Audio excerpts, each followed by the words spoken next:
Use பண்றது 2 லட்சம் பேரையும் கஸ்டமர் ஆக்கணும் அப்படின்னா கோயில்பட்டில் இல்லாத பண்ணணும். காலையில கிச்சனுக்குள்ள வந்துட்டு நான் ஒரு லேபர். அப்புறம் கொஞ்ச நாள் கழிச்சு யூஎஸ் போய் கொஞ்சம் ஒரு 2 வருஷம் இருந்தேன்.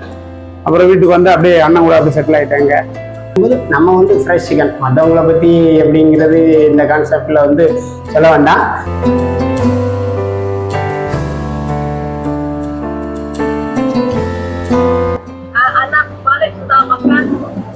Sudah, dia sudah Kavina.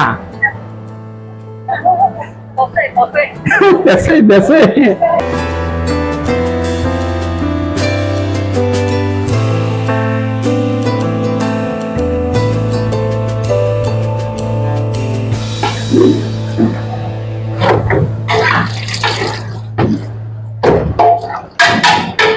அந்த நம்ம ஜெயிச்சிட முடியுமா உட்காந்து யோசிச்சுக்கிட்டே இருக்கிறத விட இறங்குங்க, ஜெயிக்கலாம்.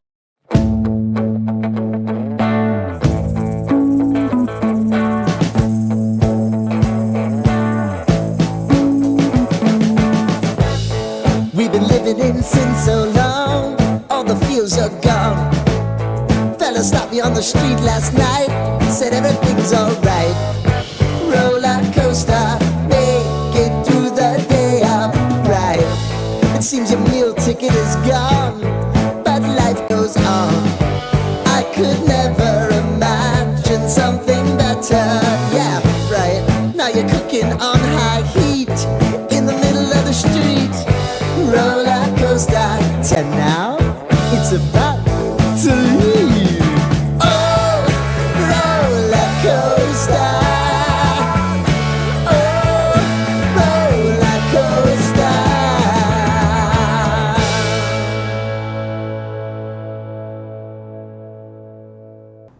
என்னோட பேர் வந்து ரவிராஜ். நான் தூத்துக்குடி மாவட்டம் கோவில்பட்டியில் ஒரு ரெஸ்டாரண்ட் வச்சு நடத்திக்கிட்டு இருக்கிறோம். ஒரு 2017 ஸ்டார்ட் பண்ணேன். கோவில்பட்டி ஃப்ரைடு சிக்கன் ஒரு சின்னதாக 10க்கு 10 ஸ்டார்ட் பண்ணேன். அதுக்கு முன்னாடி வரைக்கும் ஃபாரின் ஒர்க் பண்ணிட்டு இருந்தேன். நல்ல ஒரு கம்பெனி, நல்ல ஒரு இன்கம், குடும்பத்தோடு தான் அங்கே தான் இருந்தோம். இருந்தாலும் ஃபியூச்சரு நம்ம பிஸ்னஸ் பண்ணணும், நம்ம எவ்வளோ நாள் வேலை பார்த்துட்டே இருக்கிறது அப்படிங்கிற ஒரு இது. அதில் மெயினாக நான் எடுத்துக்கிட்ட கான்செப்ட் என்னன்னா, அடுத்தவங்க பண்ணுறத நாம் பண்ணக்கூடாது. உணவு தொழில் தான், ஆனால் உணவு தொழிலில் நிறைய இருக்குது. கோயில்பட்டியில் யாரும் பண்ணாததை நம்ம பண்ணணும், அதில் சக்ஸஸ் பண்ணணும். அதுதான் அதை மெயின் பண்ணி தான் பிளான் பண்ணி வந்தேன். 2017 கடலையூர் ரோட்டில் ஒரு சின்னதாக 10க்கு 10 நான் மட்டும்தான், என்ன மட்டும்தான் நம்பி ஸ்டார்ட் பண்ணேன். ஓரளவுக்கு நல்லா போகிற மாதிரி இடத்த பார்த்துக்கிட்டேன், அவுட்ரா பார்த்துக்கிட்டேன். ஏன்னா பார்க்கிங் ஃபெசிலிட்டிலாம் வேணும் அப்படிங்கிற மாதிரி.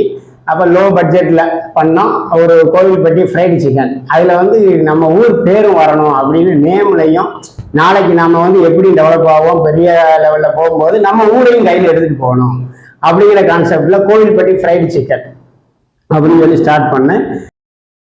ஆனால் அன்னைக்கு நீங்கள் சக்ஸஸ்ஃபுல்லாக பிஸ்னஸ் பண்ணுறீங்க. இதே இது டே 1ல் இந்த ஊரில் வந்து தொழில் வைக்கலாம் அப்படின்னு வரும்போது உங்களுக்கு சேலஞ்சஸ் இருந்திருக்கும்.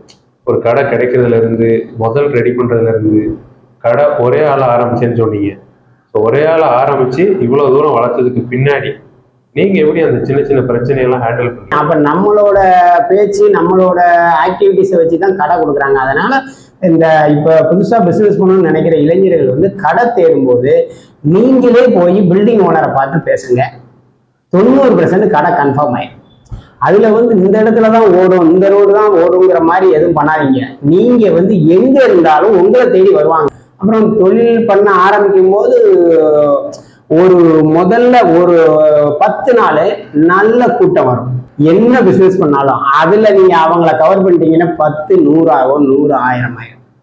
அப்படிதான் எனக்கு வந்தது. நான் எந்த விளம்பரம் பண்ணல, எங்கேயும் போர்டு வைக்கல, எந்த ஊரும் பண்ணல. நம்மகிட்ட வந்து சாப்பிட்றவங்க அடுத்த வாட்டி வரும்போது கூட 2 பேரோட வராங்க. அவங்க அடுத்து வரும்போது அந்த அவரோட வந்தாங்கள அப்படின்னு சொல்லி யாரையாவது சொல்லி அதுக்கப்புறம் பேசுறாங்க. ஏன்னா நான் ஆரம்பத்தில் கஸ்டமரை நான் தான் நேராக ஃபேஸ் பண்ணேன். அந்த சமைக்கிறது, அப்புறம் பர்ச்சேஸ் பண்றது எல்லாமே நானே பார்த்துக்கிட்டு என்னோட தகுதிக்குள்ளேயே ஆரம்பிச்சேன். அதனால அந்த கஸ்டமர் கேட்கும்போது எக்ஸ்பிளைன் பண்ண ஈஸியா இருந்தது. கஸ்டமரோட நல்ல கேஷுவலா பேசுங்க. தம்பி காலேஜ் படிக்கிறீங்களா, என்ன படிக்கிறீங்க, அது படிச்சு முடிச்சு என்ன பண்ண போறீங்க, இது மாதிரி பேசுங்க. அடுத்த ட்ரிப் வரும்போது அந்த கஸ்டமரை பேர் சொல்லி தம்பி வாங்க அந்த மாதிரி வச்சீங்கன்னா உங்க கஸ்டமர் வந்து இன்க்ரீஸ் ஆவாங்க. அது என்னோட அனுபவத்துல தெரிஞ்சுக்கிட்டது. ஆனா இப்ப உங்களோட எக்ஸ்பீரியன்ஸ்ல உங்களுக்கு ஒரு விஷயம் தெரியும், ஹோட்டல் தொழிலுங்கிறது எல்லாத்துக்கும் ஆரம்பிக்கணும்னு ஆசை. ஆமா. பட் ஆரம்பிக்கிற நிறைய பேருக்கு அது அவ்வளவு சக்சஸா போகல. ஸோ அவ்வளவு காம்படிஷன் இருக்கிற இந்த தொழில நீங்க உள்ள வரும்போது என்ன ஐடியாவோட இந்த தொழிலை கையில் எடுத்தீங்க? அது சிம்பிளா ஒரு சூத்திரம் எப்படி சொல்லுவாங்கன்னா, கோயில்பேட்டில் வந்து பாப்புலேஷன் ஒரு 2 லட்சம் பேர்னு வச்சுக்கோங்களேன். இதே ஹோட்டல் ஃபீல்டில் 100 ஹோட்டல் இருக்கலாம். 100 பேரும் பண்றது வந்து அந்த 2 லட்சம் பேரை டிவைட் பண்ற மாதிரி பிசினஸ். இட்லி, தோசை, புரோட்டா, பிரியாணி. அப்ப வந்து ஒரு 100 கடைக்காரங்களும் அந்த 2 லட்சம் பேரை பிரிச்சு பார்க்கும்போது ஒரு கடைக்கு இவ்வளவுதான் கஸ்டமர்னு பிரிச்சிருக்கோம். ஆனா நாம சூஸ் பண்றது 2 லட்சம் பேரையும் கஸ்டமர் ஆக்கணும் அப்படின்னா கோயில்பேட்டில் இல்லாத பண்ணணும். இப்ப கோயில்பேட்டில் இல்லாத பிசினஸ் பண்ணும்போது நம்ம கோயில்பேட்டில் இருக்க பாப்புலேஷன் எல்லாருமே நம்மளோட கஸ்டமர் ஆயிடுறாங்களா, அப்ப நம்ம சக்சஸ் பண்றது கொஞ்சம் ஈஸியா இருக்கும். அந்த மாதிரி பிளான் பண்ணணும். ஆனா இப்ப ஒரு விஷயம் புரிஞ்சிருச்சு, என்னன்னா ஊர்ல யூனிக்கா ஒரு விஷயத்த கொண்டு வந்தா ஊர்ல உள்ள எல்லாரும் நம்மளோட கஸ்டமரா மாறுவாங்க, ஜெயிக்கலாம் அப்படின்னு. உங்களோட பிசினஸ்ல நீங்க யூனிக்கா அந்த ஊருக்கு கொண்டு வந்த விஷயம் எது? ரெஸ்டாரண்ட் வைக்கணும், ஆனா ஒரு கிடைக்காத வைக்கணும். அப்படிங்கும்போது ஃபியூச்சர் நமக்கும் நல்லா இருக்கணும். அப்படிங்கும்போது ஃப்ரைடு சிக்கன் வந்து ஒரு 10 வருஷத்துக்கு முன்னாடி நம்மளாம் ஆரம்பிக்கிறதுக்கு முன்னாடி கோயில்பேட்டில் வந்து ஒரு எங்கேயாவது சாப்பிடணும்னா ஒரு கார்பரேட் கம்பெனி மாதிரி ஒரு வெளியே நம்ம ஊரை தாண்டி போனா தான் கிடைக்கும் அப்படிங்கிற ஒரு இது இருந்தது. அதையே நம்ம ஊர்ல நம்ம பண்ணலாம் அப்படிங்கும்போது அதையும் மற்றவங்களை விட இன்னும் நல்லா பண்ணணும். அப்படிங்கும்போது நம்ம வந்து ஃப்ரெஷ் சிக்கன், நம்ம ஊர்ல கிடைக்கிற பொருட்கள், நம்ம ஊர்ல இறைச்சி நம்ம டெய்லி பர்ச்சேஸ் பண்ணி அந்த ஃப்ரெஷ் சிக்கன்லேயே பண்ணுவோம். அதுதான் மக்களை வந்து ஈஸியாக ரீச் ஆகும், நமக்கும் மன திருப்தியாக இருக்கும். யார் கேட்டாலும் ஃப்ரெஷ் சிக்கன் தானாங்கிற ஒரு கேள்வி இருக்கு. இப்போ வந்து மீடியாவில் எல்லாருக்கும் எல்லா விஷயம் தெரியுது. அப்போ என்ன யூஸ் பண்ணுறீங்க, என்ன ஆயில் யூஸ் பண்ணுறீங்கலாம் கேட்பாங்க. அதுக்கெல்லாம் பதில் சொல்கிற மாதிரி நம்ம ஆரம்பமே கரெக்ட் பண்ணிக்கணும். அப்படிங்கிற மாதிரி ஃப்ரைடு சிக்கன் அதில் ஃப்ரெஷ்ஷாக போடுவோம். டெய்லி பர்ச்சேஸ் ஃப்ரெஷ் சிக்கன் போடுறோம், ஃப்ரைடு சிக்கனாக போடுறோம். அவங்க ஆர்டர் பண்ண பிறகு 10 நிமிஷத்துல ப்ரிப்பேர் பண்ணி கொடுக்குறோம். அப்படிங்கும்போது அவங்களுக்கு தேவையான எல்லாமே அதில் அடங்கிடுதா. அப்படிங்கும்போது அதை வந்து எடுத்து போகும்போது நாளுக்கு நாள் அது இம்ப்ரூவ்மெண்ட் ஆகிட்டே வந்தது. ஆனால் நீங்கள் பிஸ்னஸ் ஸ்டார்ட் பண்ணியிருக்கீங்க. ஸோ பிஸ்னஸ் ஸ்டார்ட் பண்ணுறதுக்கு முன்னாடி ஒரு லைஃப் இருந்திருக்கும்ல, எல்லாரும் மாதிரி படித்து முடிச்சுட்டு வேலைக்கு போயிட்டு அந்த மாதிரி ஒரு லைஃப். இந்த லைஃப்னா நிறையா எப்படின்னா, நம்ம கோவில்பட்டி பக்கத்தில் வந்து கட்டாரங்குளம்னு நம்மளோட சொந்த ஊர், ஒரு கிராமம். எங்கள் அப்பா ஒரு கொத்தனார். அப்போ அந்த சூழ்நிலையில் என்னை வந்து இன்ஜினியரிங் படிக்க வச்சாங்க. படித்து முடிச்சுட்டு ஆனால் அதை அடுத்த லெவலுக்கு படித்து வேலை தேடுறதுல எப்படி கைடு பண்ண ஆளல. வெளிநாட்டுக்கு போனால் பிழைச்சிக்கலாம், இந்த வேலை வாய்ப்புகள்லாம் நிறைய இருக்குது அப்படிங்கிற மாதிரி ஒரு நண்பர் சொன்னார். அவரை நம்பி அவர் தான் உதவி செஞ்சார், நிறையா பண உதவி கூட நிறைய செஞ்சார் அந்த நண்பர். அவரை இந்த இடத்துல நம்ம சொல்லி ஆகணும். மலேசியாவில் இருந்தோம். அப்போ அங்கே போய் நம்ம என்ன பண்ண முடியும் அப்படிங்கிறது நல்ல நீட்டாக அதை ஆழமாக நல்லா கற்றுக்கிட்டோம். கிச்சனில் போய் ஜாயின் பண்ணுறேன், நிறைய வேலைகளை செய்கிறேன். எனக்கு டியூட்டி வந்து 7 மணி காலையிலனா 6 மணிக்கு நான் டியூட்டியில் ஜாயின் பண்ணிடுவேன். எல்லாரும் என்னை பார்த்து சிரிப்பாங்க, எல்லாரும் 7 to 7 தானே டியூட்டி, இவன் ஏன் 6 to 7 பார்க்குறான் அப்படின்னு கேட்பாங்க. அப்போ நான் அந்த 1 hour வந்து எனக்காக ஒரு பண்ணேன், கற்றுக்கிட்டதுக்காக. 7 மணிலேருந்து 7 மணி வரைக்கும் முதலாளிக்காக, அவரோட சம்பளத்துக்காக. ஆனால் 6 to 7 எனக்காக நான் போனேன். அதை கற்றுக்கிட்டே இருக்கும்போது 2 வருஷத்துல அந்த பிரான்ச்சுக்கு நான் மேனேஜர். அதோட சமையல் குக்கிங் செப்பும் ஹெட் செப்பும் நான் தான். நான் காலையில் போவேன், அதே மாதிரி 6 மணிக்கு போவேன், 12 மணி வரைக்கும் கிச்சனில் வேலை பார்ப்பேன். கிச்சனை முடிச்சுட்டு பர்ச்சேசிங்கு, பில்லு கொடுக்கறது, சம்பளம் போடுறது, ஆள் எடுக்கிறது, எல்லா வேலையும் நானே பார்க்க ஆரம்பித்தேன். ஓனருக்கு என்னை நம்பி அந்த பிரான்ச்சை கொடுத்தாரு. கல்யாணம் முடிஞ்சு குடும்பத்தை மலேசியாவுக்கு கூப்பிட்டு வர்றதுக்கு எல்லாம் ஏற்பாடு பண்ணி கொடுத்தாங்க. தனியாக வீடு கொடுத்தாங்க, டிரைவரோட கார் கொடுத்துருந்தாங்க.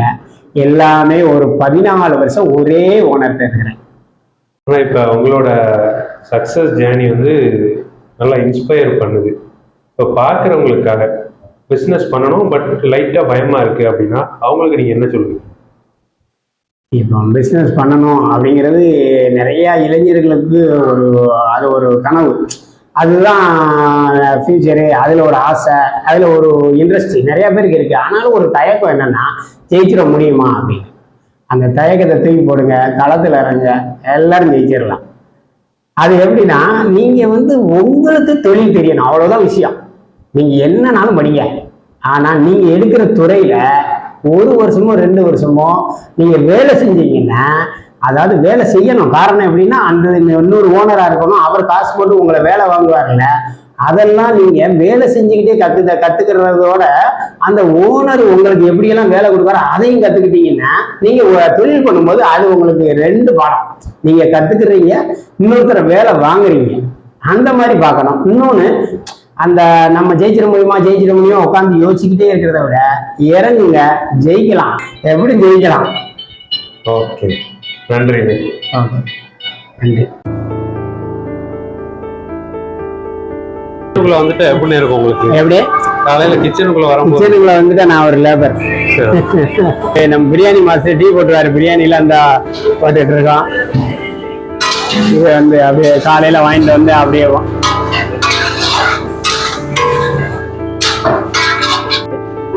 உங்களோட டீமை பத்தி சொல்லுங்க.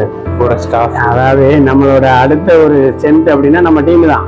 எல்லாருமே ஃப்ரெண்ட்லியா, எல்லாருமே வந்து வேலை செய்யறது வந்து ஓனரு அந்த மாதிரிலாம் இல்லை, ஒரே ஜாலியா கேலி கிண்டல் அப்படியே ஒரு இன்ட்ரெஸ்டா போவோம். வேலை செய்யற இடத்துல வந்து கடை மாதிரி இருக்காது, பார்க் மாதிரி தான் நாங்க பண்ணுவோம். அதே அந்த வேலையை வந்து ஷேர் பண்ணி செஞ்சுக்கிடுவோம். அந்த லீவ் போட்டாங்களே அந்த வேலை அப்படியே கிடைக்குது, நீ தான் செய்யணும் அப்படிங்கிற மாதிரி இருக்காது. எப்பவுமே ஒரு கலகலப்பா போவோம் கம்பெனி.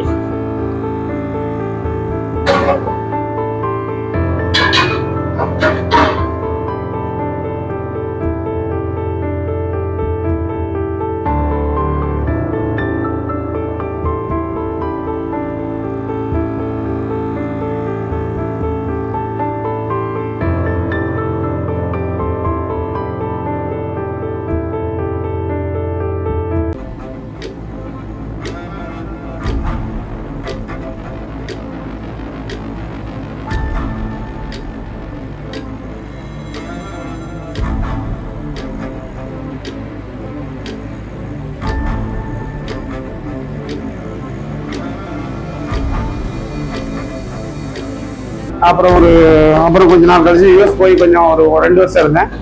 அப்புறம் வீட்டுக்கு வந்து அப்படியே அண்ணன் கூட அப்படியே செட்டில் ஆயிட்டாங்க. ஓனர் எப்படி? அவர் வந்துட்டு ஓனர் மாதிரி எல்லாம் கிடையாது. அண்ணன் வந்து ஃப்ரெண்ட்லியா நல்லா இருப்பாரு. அதான் வந்துட்டு அவரும் ஒரு எம்ப்ளாய் மாதிரி தான் எங்களுக்கு. ஆனா எங்களுக்கு ஒரு நல்ல ஒரு முதலாளி கிடைச்சிருக்காரு. சுடா கவினா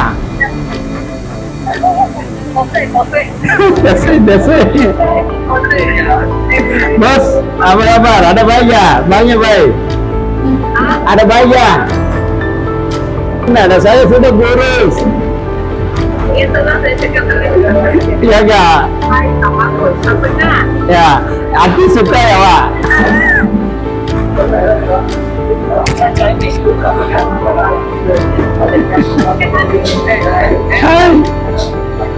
Hai kawan, ada Baya. Saya sehat nih ya. Sudah lama, saya belum lebih ya.